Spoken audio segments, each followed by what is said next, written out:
you're watching Stretford Paddock. We're here for the team news for Manchester United against Everton in the Premier League. We all love the Premier League, don't we? It was a great day for the Premier League yesterday. And we're looking for another great day for the Premier League today. There's a few different leaked teams, rumoured teams. We're looking at a potential of maybe a midfield diamond, according to some of the leaks. Who knows exactly what's true there? One thing that is for certain is that Martial has joined the squad this morning, apparently, after not being pictured with the squad at the Lowry Hotel yesterday. So there's potential for Martial to play, to start, to be in the squad in some capacity anyway, which could be a big boost, actually, because the vagueness of Solskjaer's comments talking about some sort of thigh in and around the knee, you know, who really knows what that means? I thought we might be seeing another Pogba situation where someone just sort of idly drifts towards 2 months out, having had no real diagnosis on an injury. But it looks as though, whether he's starting or not, the injury isn't particularly serious, and he might well be back in the squad today. He might well be starting, like I said, if you believe some of these so-called leaked teams. But again, it's always, you know, when it's certain people leak a team. We saw last week it was Sam and Peach released a team. You think, yeah, that's probably true. But when it's, you know, just a United sort of fan account leaking a team, then you have to take it with a pinch of salt. But obviously, like I said, bearing in mind that there could be some sort of midfield diamond. But we'll have to wait and see. The official squad will be out in about 2 minutes. Joe Smith MVP. Cheers, mates. I didn't realise that was you messaging that in, so I wouldn't have read it if I don't know. How is this the biggest game of the day when there is El Clasico in a cup final? No, this is the biggest game of the day because it's the fight for top four, the only real fun fight in the league this season. The relegation battle's pretty exciting, to be fair. I'll admit that. But the league title's boring, especially now Liverpool have lost. Such a shame because I really wanted them to go all season unbeaten, but I guess we'll have to wait another 30 years for that. I'm excited for this one, though. I think it's a huge game for United, this. Again, as we wait for the team news, I think it's a huge game for United. Obviously, if we win this game, we will go within 1 point of Chelsea in fourth place. And maybe more pertinently, actually, we will go within 6 points of Leicester in third, which seems remarkable considering about 6 weeks ago, I think they were 12 or 15 points ahead of us, something like that. A poor run of form, two draws and 2 losses in their last 4 for Leicester, so no wins in 4 games for them, has seen them slip to within just 5 points of fourth place Chelsea. So, like I said, if we win today, not only does it give us a bit of sort of breathing room ahead of the likes of Burnley and Everton and Arsenal, it puts us within 1 point of top 4 and 6 points of third, which is a quite remarkable turnaround when you consider where we were about 6 weeks ago. Simon Peach, as I was mentioned before, has just tweeted that Anthony Martial and Mason Greenwood do start for Manchester United, which again does go along with this leaked 11 that we saw come out about an hour ago now. So potentially there is some truth in that one. That suggested a McTominay, Fred, Bruno and Matic midfield. Again, that will have to be confirmed by official sources. But it's looking as though Martial is fit and will start the game. So it must have just been a very minor knock. And the team news is out, so let's get into that. We've got David De Gea, Wan-Bissaka, Lindelof, Maguire and Shaw. So Bailly's dropped back to the bench as we predicted here on Stretford Paddock.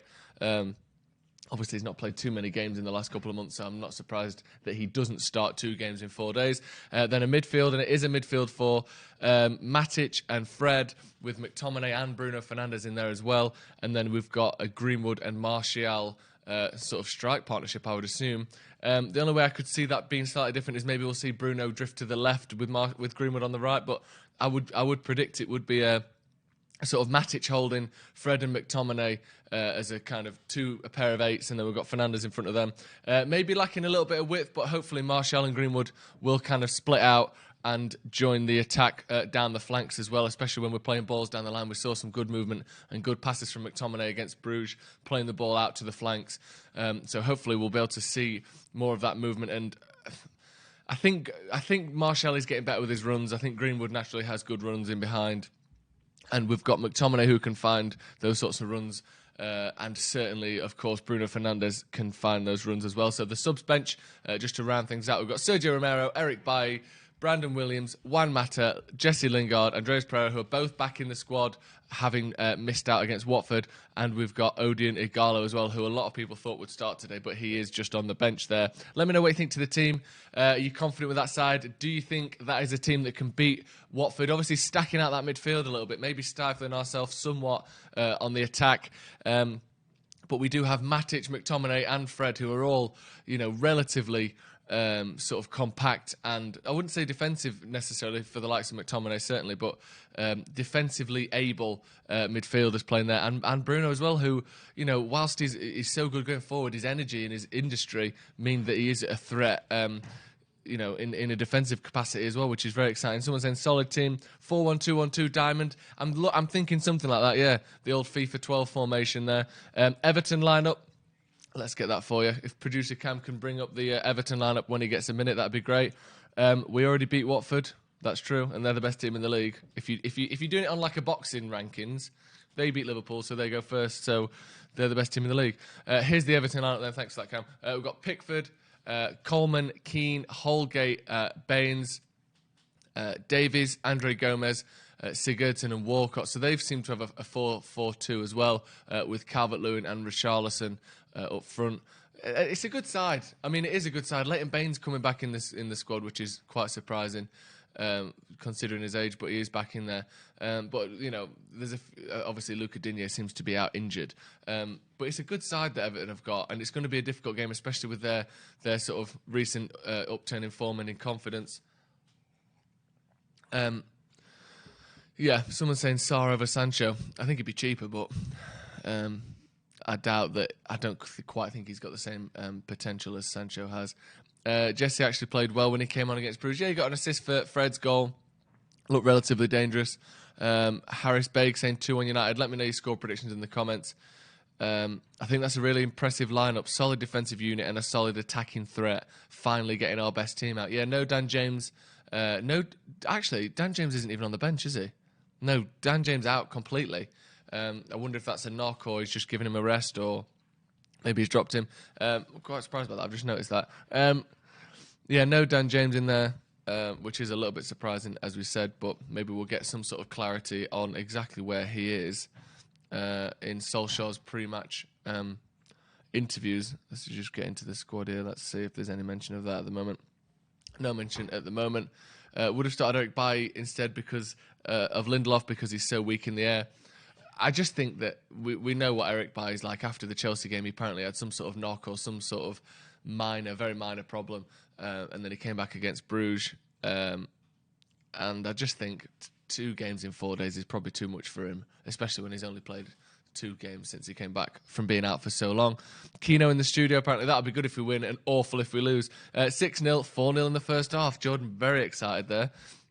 As you can see the squad there, let's go through it one more time now. We can see it. It's almost like the karaoke version of this team, isn't it? Where we can both see it, but I'm going to sing it anyway. De Gea, Wan-Bissaka, Lindelof, Maguire and Shaw, which I think is pretty much our first choice back 4, isn't it? Back 5 if you include De Gea. Then, yeah, we've got a midfield diamond there of Matic, McTominay, Fred and Fernandes, with, let's face it, deadly strike partnership in Martial and Greenwood. 2 of the best finishers.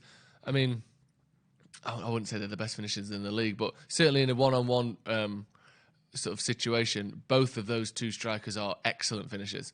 We've seen Solskjaer talk about how good Greenwood is as a finisher, and we've seen Martial down the years, how deadly and cool and calm he is in front of goal. So you would hope that we shouldn't take too many chances to score a couple of goals in this one. But yeah, we've seen through on United in the comments some optimism. I say, yeah, it's nice to see a bit of optimism, isn't it? Where the last sort of 2 or 3 months, every time the team news came out, the score predictions went from 3-0 United to like 1-1 or 2-1 to the other team. So I think Fernandes has changed that perception a lot, and McTominay coming back in as well just takes that midfield away from being, Matic, Pereira and Lingard to all of a sudden you've got a team that has got multiple avenues of threat and is relatively strong defensively. So that's only Pogba and Rashford away from our strongest starting 11. Yeah, I wonder how you would get Pogba in that team. Just because I think, even though he's such a good player, he's obviously not taking Fernandes' spot. It would be, I think, very unfair on Fred to drop him. But Matic is, as I've said before, I think our best defensively minded midfielder, and I'm not quite sure either McTominay or Fred by themselves can do the job he does by himself. So I do wonder how they'd fit in. Maybe you just take McTominay out or take Fred out, but it'd be an interesting one. And obviously, if Rashford was playing, we probably would split that back out to a 4-2-3-1 and take Greenwood off and put Rashford in. But yeah, certainly a bit more exciting times for United and a bit more of an interesting lineup there. I think we have, assuming it is the 4-4-2 diamond or the 4-1-2-1-2 diamond, however you want to call it. I think it's the first time we've seen that this season, unless I'm mistaken. So it'll be interesting to see a new formation. We've seen the 3 at the back /5 at the back, and obviously the 4-2-3-1. So it'll be interesting to see how the lads play like this and exactly how it looks when we're trying to get the ball back and when we are defending in this formation as well. Kino in the studio in Thailand. We have Peter Schmeichel and boring Michael Owen. Well, you know. try and get an English version of the game if that's what you prefer. McTominay tries to play Matic's role. Yeah, I actually not only do I think McTominay doesn't quite have the defensive position of Matic, I think McTominay's ball carrying and passing is wasted in that deeper role. I think we saw against Bruges that he can play the ball through the lines, and he's just more mobile than Matic is. And I think bringing the ball up the pitch, I think he kind of goes under the radar a little bit in the way that he can carry the ball 20, 30, 40 yards because his dribbling and his sort of ball control is actually better than I think people give him credit for. So I think McTominay would be slightly wasted in that role. Maybe we could see Fred sitting back and doing that. He does seem to have got better at just keeping the ball and winning the ball back. And there was Solskjaer talking a couple of days ago saying, or maybe yesterday actually, saying how Fred...